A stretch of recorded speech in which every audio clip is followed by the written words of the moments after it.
Hello, my name is Alejandro Salcedo, and this is Burning It Down, Conversations with Young People of Color in Theater. And today we have Miss Ashley Parks with us. Everybody clap. Everybody clap. Oh my God, they're so loud for you today. They're so excited that the series is back. Yes, they are. Yes. How have you been doing, Miss Ashley? How you been doing? Ooh, so far so good. Glad to have a bit of a break. I mean a bit, but it's nice. We're living. So the way that we got a little bit closer this past semester was working in directing class together, which I was very, very excited about. We got to work on our own projects. We got to adapt things that were in the public domain and make them into our own thing. And ultimately, we talked about stories that were really close to our culture and to what we related to. So I thought like the first question that I would ask was like, first talk about what your project was, and then second of all, give me like the background into how you chose what you wanted to talk about. I love this question. I'm glad that this happened. So, directing projects 2020, it's quite an experience to say the least. But essentially, as Alejandro said, we got a chance to choose works in the public domain, and we got to put our own little whatever on those particular things. So me as a BA theater and writing double major, I was like, I'm always looking for ways to join those two worlds together. So I was like, how am I going to finesse this? And I came across, I was like, okay, I am a poet also. So let's look at poetry and see if we can find like a long enough poem that has like a story in it that I can make into this piece for my directing project. And so but I also, something else that was super important to me from the beginning that is very instrumental to this whole conversation is that I wanted the poem to be by a Black playwright or a Black poet or something like that, playwright, because the poem ended up being the script to my project. So I looked at poems that were longer, had a story to them by Black poets. And I came across The Haunted Oak by Paul Laurence Dunbar. And it is a ballad poem and essentially tells about a man who was lynched by a lynch mob from the perspective of this oak tree, which the man was lynched from. And so that was basically how I came to the project that I ended up doing. And so it was really important for me, again, just to have Black writer, poetry, theater, writing theater, mixing all of those worlds together. What was the other question? I think that was pretty. I think you covered it all in one like big span of things because I wanted to like touch on like how hard it probably was to find that playwright because I looked for like specifically like more like Hispanic type stories, and of course with everything being in the public domain, it's old. Yeah. It's old, and so pretty much all that was out there was written by white people, and just or there were like these fairy tales because really what we covered was fairy tales, legends, and so, like all those kinds of those old like big brass things that were accepted by people, and the things that are mostly accepted by people back then and even now are written by white people. And so it was very hard to find those kinds of things. And so I guess going on that, how hard was it to find that piece? Because of course you wanted something very niche and specific for yourself. Right. It was difficult. It was difficult for sure.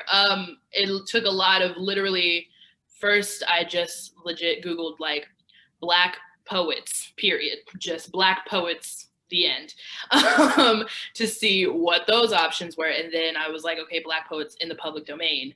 And then it was just after getting that list, I decided to go through like kind of each one, kind of their, I was about to say their discography, but their repertoire, if you will, of poems, and essentially just found one that was longer that I was really into, or the one, it was length was a big thing for me in trying to figure things out specific, because I was like, it needs to be at least 5 to 10 minutes long. So I'm like, I need to find a longer poem by a Black poet. I have this very small list of poets. So it was easier once, it was just very much so like break it down into those little chunks as we kept going along, or as I kept going along. But it was definitely hard. And I had this much of an amount of people, to look to. So that was an experience, but we made it. It's true. And that It was so good. Oh, okay. I won't gush too much. But you know, if anybody wants to see it, it's on ashleyparks.com. I was stalking her yesterday. Yes, I was. There it is. It's all on her creative outlet. She's got her poems and her everything she did this year, and so that was fun. But I guess like what I wanted to talk about even more in depth of the story was how it had to be. I don't know if it had to be this Lynch story that you found. You probably, I wouldn't say that there was many things to pick from in general. And I mean, in the American literature and even in like the dramatic canon, there isn't really much back and forth to pick from for Black stories and all that kind of stuff. So was there, when you first read it, were you like, do I want to tell this story? Because I know now you're working on another story where it's like a little bit in relation to Black violence and things that Black people feel. And so how did you feel about bringing another one of those works into the world? For sure. Yes, actually, again, great questions. I'm glad you're bringing this up because I found this particular story and I was like, okay, but this is, it was hard because like you said, a lot of in the public domain things that we were talking, or that they were writing about back then had a lot to do with the plight that they were going through. And that's just, it is what it is. And I did have a moment where I was like, but I want to do something about Black joy, you know, and more about like Black livelihood and abundance and light and things of that nature. But of course it's hard because there wasn't a lot of that happening. Still isn't a lot of that happening on behalf of Black people. And so that was something that I did have to push past.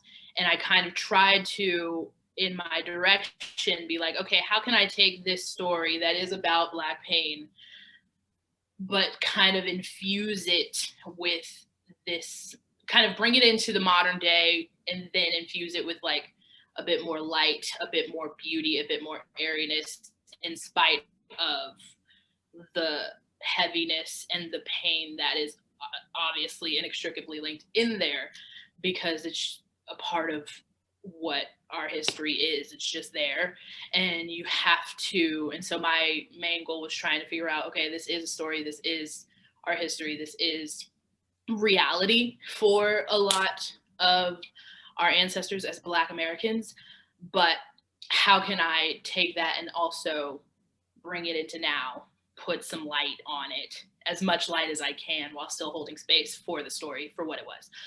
So yeah, it was definitely quite an experience. And I hope it worked out. No, yeah. Because I mean, there's like this intrinsic like beauty with like poetry specifically, but even more with like drama itself, because there are so many little things that go into it. So it's kind of like when stories of people of color come to the forefront and people get to hear them and all that kind of stuff, it's kind of like this big middle finger to like white people, to just be like, because I mean, obviously, like I feel like there is this thing in white people's minds where they're like, well, this person is a person of color, so they can't really speak right, or they can't really do all these things. And so when you flip it around and go, well, I'm going to give you this poem about my whole life, and I'm gonna have all these people of color perform in a Mahler or a Moliere play, anything like that, or have them be in Shakespeare or do something like that, where they have to speak in a way that is so held up to a higher standard in America, and where everyone's like, why do we keep studying this? Why do we do all these things?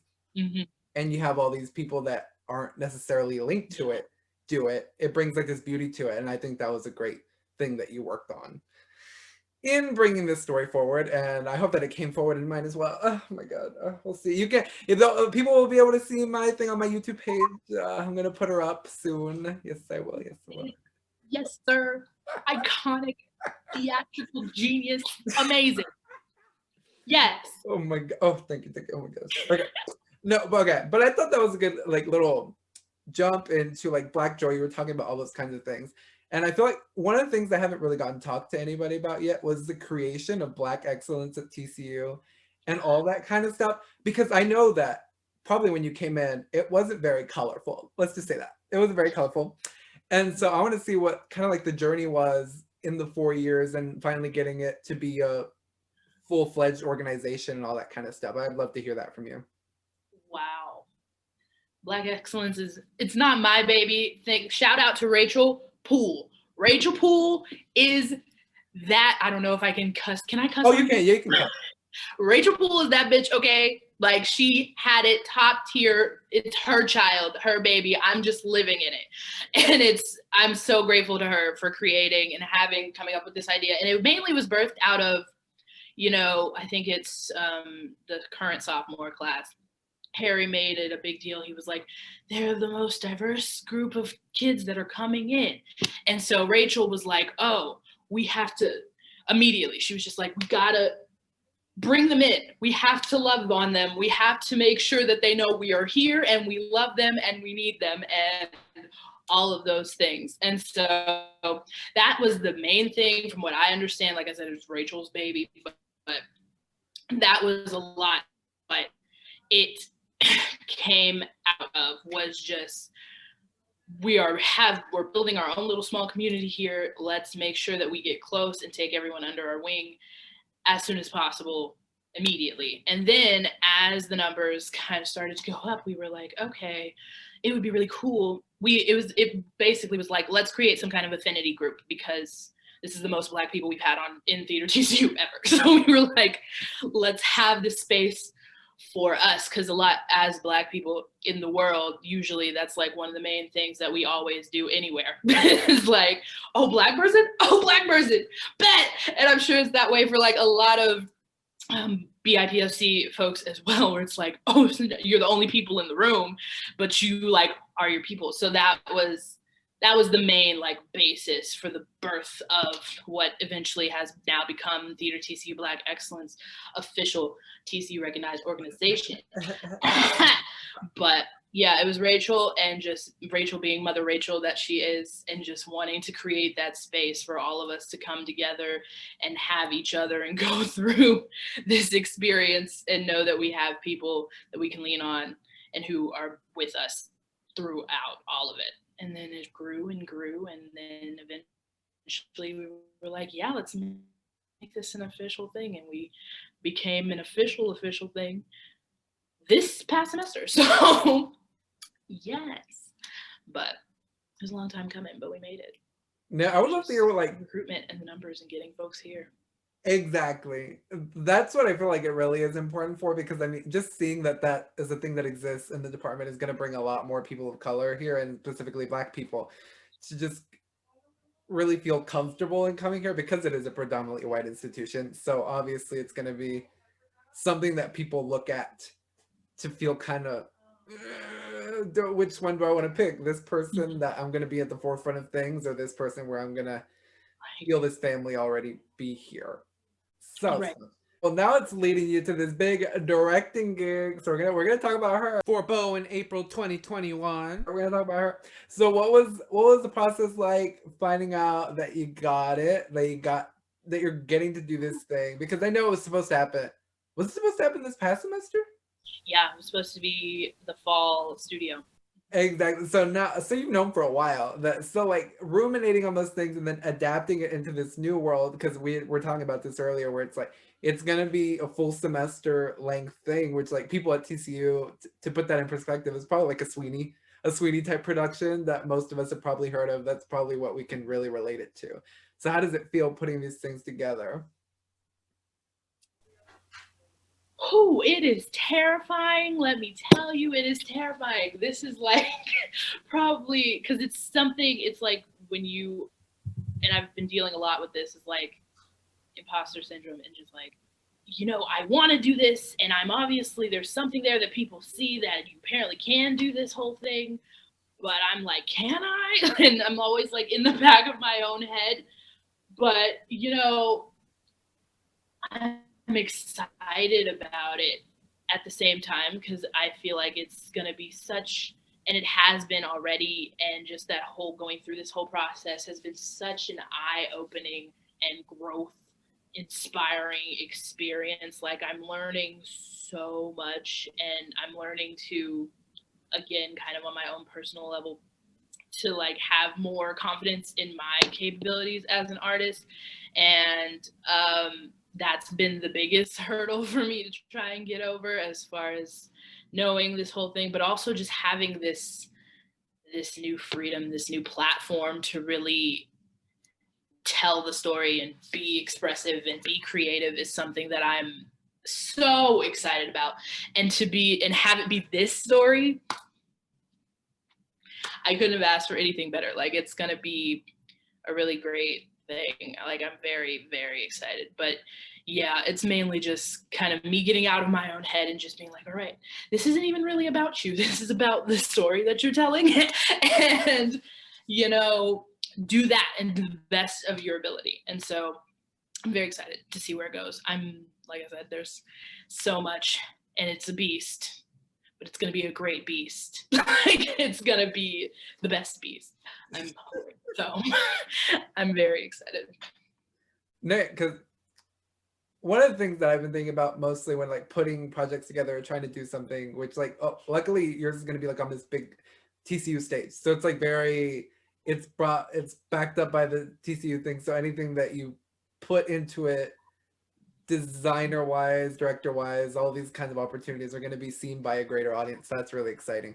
Mm-hmm. And there's like something special about bringing the story that is Black centric, and where you just got to go through this, because up to now you've gone to casting. That's like the biggest, like the farthest you've gone to, and then you're going to start rehearsals once we get back to campus.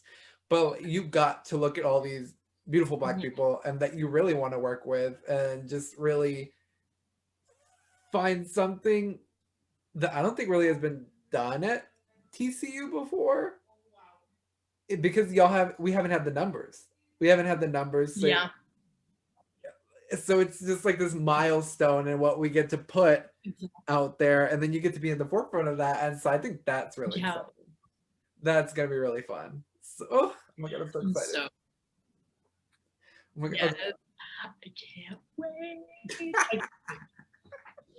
So of course, after working on 2 shows that were a little bit about like the Black life, that are a little bit darker in theme, I kind of wanted to hear like what your idea looking forward for like kind of maybe poetry works or things that you love to direct or create or something like that would bring about the other aspects of Blackness and all that kind of stuff. Because I know that you have poetry about being a strong Black woman and just being like these successful and being all these kinds of things. So like, what kind of things would you like to bring to the stage or bring to any other forms of your art?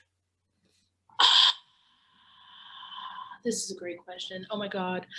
I love the idea, and I cannot wait to either write it myself or see it or direct it or be in it, all of it, but just like any and all stories that center like dark-skinned Black people loving each other and just being happy and enjoying each other and living life. I know you have to have some conflict in there because otherwise it wouldn't be here. It wouldn't be entertaining. But like just getting, or it wouldn't be whatever. But just seeing dark-skinned Black people in love is something that I would always want to be a part of, or something that I want to see more of in general. And then something that I hope to, you know, like you were saying, kind of incorporate in the things that I'm creating as well. So that's the biggest thing, you know, just leads. I keep thinking about what we talk about a lot with like, you know, traditional casting and how people like to say traditional, or people don't say it directly, but they in their actions imply that traditional equals white. And I want to step as far away from that as possible, like as often as possible in anything and everything that I hopefully create in the future. I love the idea, and people have already started doing it. But just, you know, intentionally putting people in places that you've never seen them before, like that's my biggest goal in life as an artist, and hopefully eventually a casting director and things. Like I want to do all those different things. And so just doing everything that I can to put BIPOC people in front is something that I definitely want to have a hand in for sure. But yes, I know just like love and abundance in any sense of the word is something that must be done and created more often. Joy, again, going back to that whole conversation. If you're talking about something I want to see, I don't know if that's one of your questions, but something I'm looking to see as we move forward, like I need you to put your money where your mouth is. I need you to hire the Black directors, hire the Black producers, hire the Black writers, and let them tell stories that they want to tell that don't have to be centered around, I'm Black, you know? It's just like, instead of it being centered around like, I'm Black and this is my struggle, it's like, I'm in love and this is my experience with that and how I'm grappling with it. And these are the different things that are affecting the fact that I'm in love and whatever, insert problem here. And it's like, and I just so happen to be Black, but that's not even like a thing that you think about. You know what I mean? That was very long-winded. But No, yeah, I think where the issue comes is when you have to give up a part of yourself to be accepted in that way in those stories. So when they're like, you can't be really this, you have to be a little bit just like the socially acceptable type thing. So then I feel like that's kind of where the original argument comes from. But I feel like the more that people are just brought in as who they are and allowed to do whatever they want, then that would get rid of a lot of things. But again, like we've said, there aren't a lot of things happening like that. And we're like in 2020 and we probably started like worrying about all these things so long ago. That it feels like strides in the long run. But looking where we are now, it just feels like not enough. Right. Yeah. And another thing, I'm gonna plug something in somebody else. Broadway Black, the off book podcast. It's like my favorite thing on the planet. And they kind of talk about this topic a lot as well on some of their recent episodes and things. And the biggest thing that they like, that I get the gist from, is that like, get out of the way, like like all these white folks that are like in, like move out of the way and let us thrive, let us exist here for a second and like trust that it's going to be okay. I know that's a lot for folks, but just like have some faith and just let us be, you know. And I don't know they say it much better than I can, but it's just like, the biggest thing is just like, get out of the way. Like, y'all are in the way, let me live, type of thing. But they just take that as too much to ask. That's what's crazy about it. Because like, you see all these people that are like posting about all these things. They're like, we stand with you, we do these things. But the first thing that they do, especially that I've seen in like this COVID time stuff, is they reach out to their white friends. That's always what they reach out to, because that's what they have the most of. That's what they have the most access to. And so it just keeps circling and circling and circling. Oh, interesting that I'm saying circle. But yeah, it just keeps going forward, and it's just a bunch of white people doing the same thing over and over again. And so that's why I like that even though I'm not the most social person, obviously, but I challenge myself this year to be like, well, we need to stand with each other.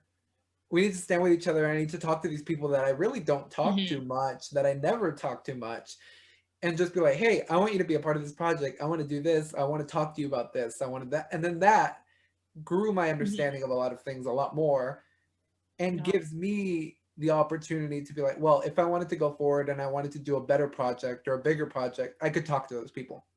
I don't see white people doing that. White people will sit there and post about their black square and then be like, girl, like everything. And then they'll go out and do some crazy shit that they don't need to be, or they go out and they take that job, or they go out and they have this little theater company with just a bunch of white people again, and they won't go out of their comfort zone. Exactly. Because that's another thing. That's like my biggest thing, actually. It's just like, okay, these little statements and stuff are cute, like words or whatever, but like, what are you doing? Like, where is the action behind it? What's the next step? Like, what is the actual tangible, actionable thing that you're going to do now? Because I get that you hear me. I get that you stand with me. That's great. That's a cool start. Now, what are you going to do? Like, that's what I need right now. I got that. I get it. You hear me. I need to know what you're going to do at this point. Like, how are you going to put this into practice tangibly to make an actual change in this whole situation. And that's the frustrating part, because it is a whole lot of talk and not a lot of, so the result? Question mark? Because it's been long enough. Yeah. Since everything happened, it's been so long.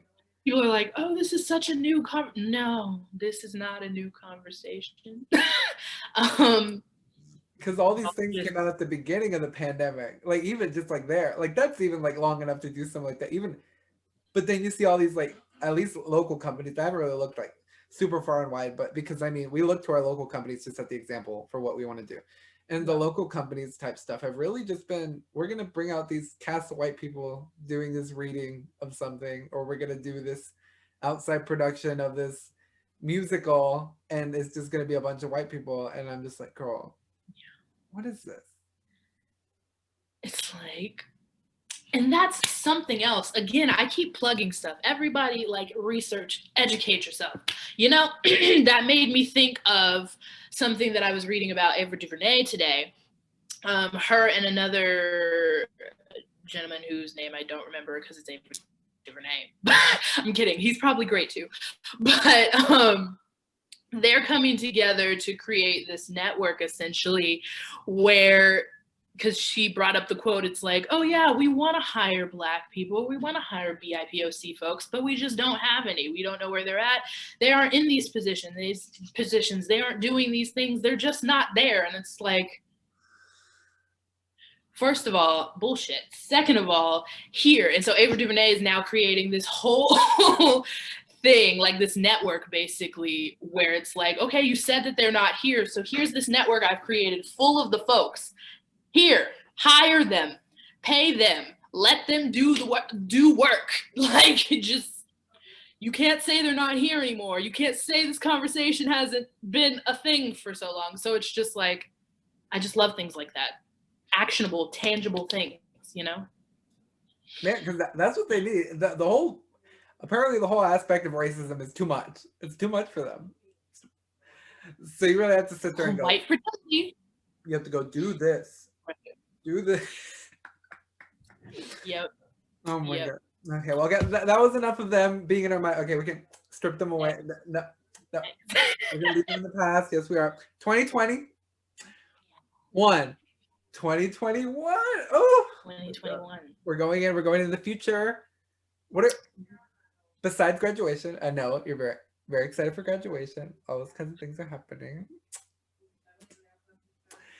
Besides that, what are some little goals that you're setting for? Because I saw your little journal that you like wrote about things that you like created in 2020 and that you want to like put forward into 2021. What kind of things do you have set up for yourself, theatrically speaking, personal life wise, that aren't too personal, obviously? You don't have to expose yourself on this, but like anything like that. What are you thinking about for the future? Well, the biggest thing, like you said, graduating and then figuring out what the hell is next. Like, where am I going? What job am I doing? A job that I actually enjoy doing that also allows me to do my creative things, you know, and starting out that way. Because that's been like my biggest thing in my life is like, I don't want to have to like, I mean, I know people have to like do things in order to get to wherever, but it's just like, I just want to be happy and content doing something that I actually like at all times. Even if it's not the thing I like most, I still want to be doing something that I like. So yeah, just finding a job, ? And that's the big thing. After that, I also am trying to, again, work past this cloud of like self-doubt and imposter syndrome that always hangs in the back of my head, and actually like do things like bigger projects that I actually have the material to do or have done, started things. I've started writing things. I've started doing certain creative projects, and it's like, okay, so now finish it and put it out, you know, or like finish it and put it into a book, or finish it and like publish it. So like I'm taking playwriting this semester which is like the theater version of the writing classes that I've been doing in the writing department. And so, and a big part of that is that at the end of it, you actually like have a completed play and you have to send it to folks to actually produce potentially. So that's definitely something I'm looking forward to doing, is like having my first completed, polished product to be like, okay, fly, I hope. And there are other things like that with poetry that I want to do as well, but mainly just giving myself the chance, you know, to put out my stuff and let it exist in the world and let it live, you know, and people either you love it or you hate it, and it's fine, but it's my contribution. So like that's my biggest thing, is like creating things to completion and then actually putting it out there. So those are the biggest ones, or that's the biggest thing besides finding a job. That's kind of me. Jesus, we'll see. Oh my gosh, Alois. Okay, so before we really wrap everything up, I just wanted to ask like a fun question, more of a fun question. What is, I know you talked about some things earlier, but what are some TV, movies, streaming theater things that have gotten you through 2020 that you think other people should check out, maybe to educate themselves or just really have fun or anything like that? Because I know me personally, watching that last season of Schitt's Creek really got me through. Schitt's Creek really got me through because it was just gay people having fun, living their life, all that kind of thing. And I saw, what else did I see? I saw those 2 streaming productions that I talked about, which was Circle Jerk, and then there was like a Zoom production of another show. I forgot what it was called. Both produced, I think, by Jeremy O. Harris. So living on that legacy of doing all that. And it was in the span of 1 week. So it was a nice little lift up in the middle of the semester. What have you been enjoying? Oh geez. Well, I'm always going to plug Insecure with Issa Rae. My goal is to be either Issa Rae or Ava DuVernay in some form.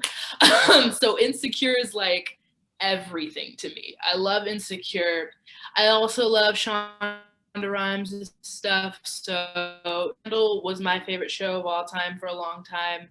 I'm very excited to watch Bridgerton.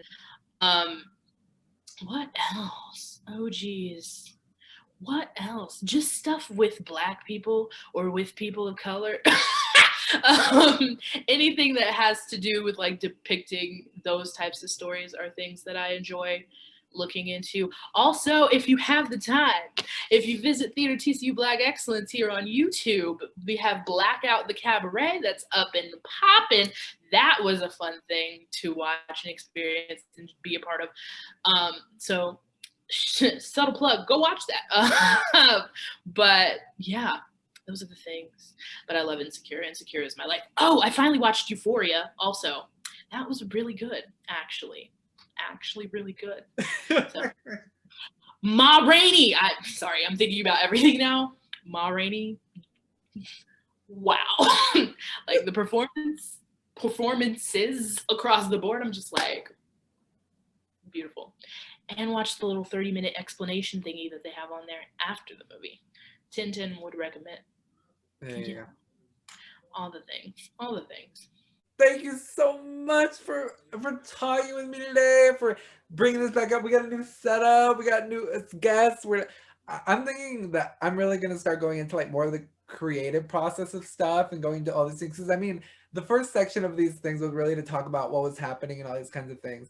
And I feel like everyone kind of said everything that we needed to say at the most part. And we feel comfortable saying all these things now to our white counterparts and to do all these things. And we have support now.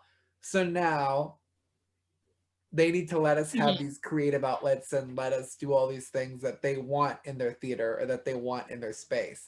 And so obviously I thought that I was like, number one, Ashley Parks. Ashley Parks is out here doing the thing, getting her stuff done, getting her poems in shows, getting to direct a show this coming semester, making a directing project, writing poetry, doing paintings, coming out on making a website, ashleyparks.com, wearing her empathy sweater. She's doing everything. And I'm just going to say, you're an inspiration, you're an icon, and I'm so glad you met with me today. And I hope, thank you. Of course, I hope everyone comes back in the coming weeks. We're going to keep talking to people, and thank you so much. Bye, everybody.